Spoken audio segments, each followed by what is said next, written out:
Napanood niyo na ba yung napakalaking sunog sa Aroma Tondo kahapon?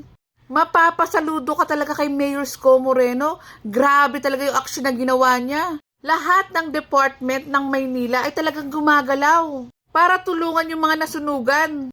Imaginin mo, napakalapit ni Yorme sa sunog at nalalanghap niya yung usok. Walang kaarte-arte si Mayor Isko at wala siyang katulad. May nag-comment pa nga na sana magmas si Mayor Isko Moreno. Pero sabi niya kapag hinika ako, hihikain din kayo. Imaginin mo, napakabilis kilos talaga ni Yorme kahit yung mga security niya. Nauuna talaga siya at naiiwan niya. Kahapon talagang he make sure na maayos talaga ang lahat.